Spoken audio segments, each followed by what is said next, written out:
Pemkab Sidoarjo hanya memperbolehkan 2 lapak pedagang hewan kurban di tiap-tiap kecamatan. Itu pun lokasinya sudah ditentukan berdasarkan keputusan Forum Koordinasi Pimpinan Kecamatan atau Forkopimkas setempat. Dengan begitu akan memudahkan kinerja para dokter hewan untuk memastikan kondisi kesehatan hewan kurban yang diperdagangkan. Hal itu dilakukan untuk menekan penularan penyakit mulut dan kuku atau PMK yang sampai saat ini belum teratasi. Kepala Bidang Produksi Peternakan Dinas Pangan dan Pertanian Sidoarjo, Dr. Hewan Tony Hartono mengatakan pedagang hewan kurban harus mengantongi izin dari kecamatan dan dinasnya sebelum membuka lapaknya. Dan mereka baru diperkenankan berdagang mulai 25 Juni 2022 mendatang. Dijelaskannya, sampai saat ini baru 13 pedagang hewan kurban yang mengajukan rekom ke dinas. Untuk pedagang korban supaya mengurus rekomendasi di Dinas Pangan Pertanian. Jadi surat rekomendasi itu yang pertama untuk penjualan lapak itu harus mengurus di kecamatan.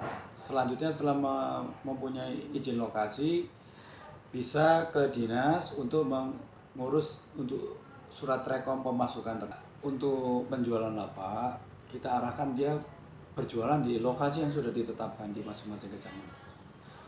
Mengenai dia tidak mempunyai surat, biasanya kita panggil ke dinas, kita kasih pembinaan. Biasanya kita buat surat pernyataan supaya semisal memang dia tidak ada surat-suratnya dan biasanya kita suruh memindahkan ternaknya atau mungkin dibawa keluar kan dari Sidoarjo. Lebih lanjut, Tony menjelaskan untuk para takmir masjid yang akan melakukan pemotongan hewan kurban juga harus mengajukan izin rekomendasi ke dinasnya. Begitu juga untuk yang takmir masjid yang memasukkan ternak dari luar, itu juga mengajukan rekom pemasukan untuk ternak ke dinas. Dan kita juga untuk saat ini sesuai dengan surat edaran menteri untuk pelaksanaan pemotongan di luar rumah potong hewan atau di masjid, musola atau di kampung. Nah, itu harus mengajukan izin ke Dinas Pangan Pertanian. Nah, itu kami himbau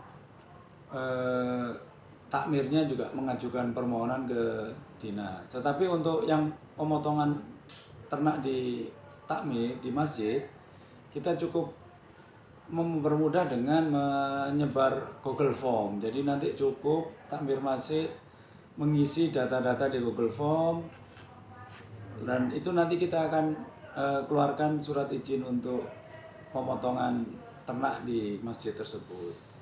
Tentunya kita juga melakukan pemantauan ke lokasi masjid yang sudah kita keluarkan izin. Sementara itu, Samsudin, salah satu pedagang hewan kurban yang ditemui di Dinas Pertanian, mengaku sempat merasa kesulitan dalam pengurusan rekomendasi. Ini lantaran berubah-ubahnya persyaratan yang diminta oleh Dinas Pertanian, namun saat ini sudah bisa diselesaikan. Terkait harga hewan kurban, ia mengatakan relatif tetap dibanding tahun lalu.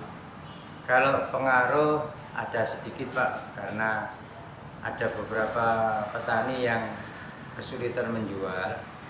Terus di pasar pun juga banyak yang tutup. Jadi harga sapi hampir mendekati sama, tidak ada perubahan. Cuma mencari sapinya itu yang kadang-kadang susah itu. Karena pasar-pasar banyak yang tutup. Artinya ada kenaikan atau penurunan dibanding tahun yang lalu? Kalau kenaikan masih stabil Pak, belum ada. Kalau penurunan sedikit. Baik, apa jaminan Anda ketika produk Anda atau dagangan jenengan itu sehat dan bisa dijual di masyarakat? Saya kan makanya saya datang ke Dinas Sidoarjo ini kan untuk mengurus rekom supaya rekom itu nanti dibawa ke dokter setempat yang asal hewan diambil. Nah, di sana nanti kan dari pihak dinas kan juga mau meriksa. Jadi insya Allah hubungan antara pihak penerima sama pihak dinas setempat itu sangat-sangat erat sekali, ada menyambung. Dari Sidoarjo, Muhammad Handoko, Igusti Jalu Satrio melaporkan untuk DNN TV.